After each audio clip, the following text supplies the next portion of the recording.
crazy Nancy Pelosi. She's crazy as a bedbug. She mentioned his many accomplishments, including his forceful leadership of the NATO summit with other Western heads of state.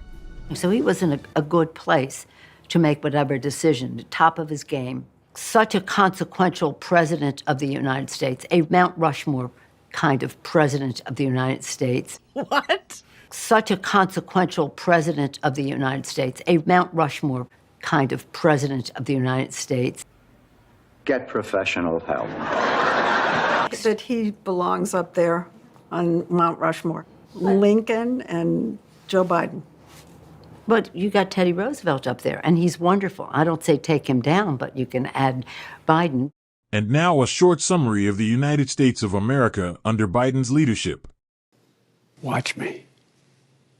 Feeling the squeeze as inflation in the U.S. reaches a new 40-year high. Data from the Labor Department shows consumer prices rose 9.1% from a year ago, the fastest pace since 1981. This morning, it's the news drivers nationwide have been dreading. The average price for a gallon of gas has now hit $5, according to AAA, the most expensive in history. It's totally insane.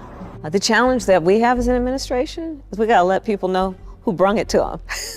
That's our challenge. Do have a lot of news to get to this morning, starting with that chaos following the horrific attack outside the Kabul airport. This is now the deadliest attack on U.S. forces in Afghanistan in more than a decade. To the 13 American service members killed, another 18 were injured. Tonight, they are in the process of being evacuated from the country on C-17 aircraft with special surgical units.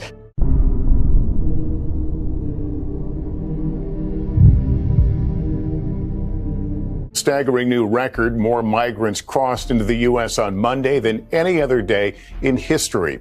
And now Texas is being sued after giving state law enforcement sweeping new powers to arrest them. Today, 3 U.S. soldiers were killed in Jordan when a drone packed with explosives struck a shelter where troops were sleeping. More than 30 U.S. troops were also wounded, according to 2 U.S. officials, including several who were medevaced out because of the severity of their injuries.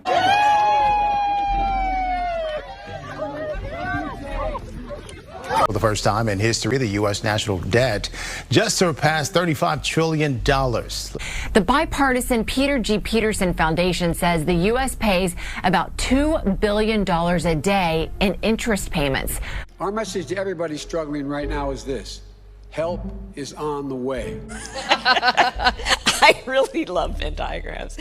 You know, the circles, right? All right, you know that sound. It is time to talk a little bit about consumer news. Tough news for people hoping to buy a house. The cost has hit a record high. The National Association of Realtors says today the median cost of a home in the U.S., $419,000. Mortgage rates are also relatively high, and economists don't think the rate will fall below 6% anytime soon. And Americans are taking on more debt, $17.5 trillion overall. 1.13 trillion of that is a record amount, and it's on credit cards.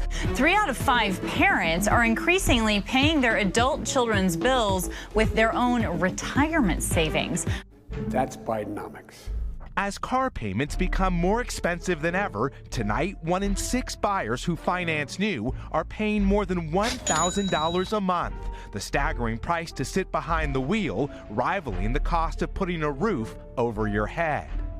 Biden-Harris administration, masterclass in terms of performance. And a new report from the Federal Reserve Bank of New York finds people of all ages are in more debt than ever, and 30-year-olds are experiencing the biggest leap in years. The average millennial now carrying an average credit card balance of $6,750 as they put more of their everyday expenses on credit cards.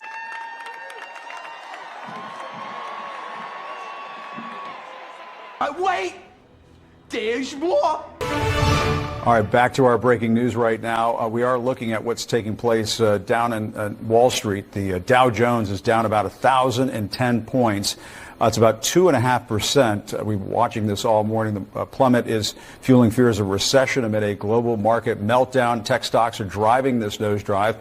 nosedive, I should say, as investors are selling off all of those equities, as well as crypto and oil stocks, also contributing to the drop. Friday's disappointing jobs report and an unchanged Fed interest rate. Such a consequential president of the United States, a Mount Rushmore kind of president of the United States.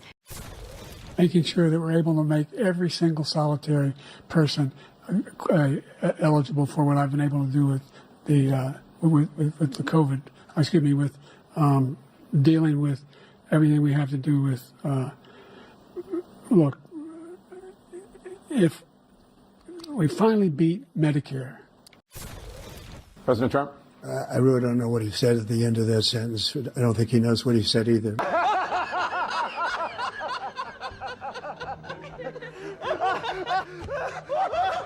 Jesus Christ, great.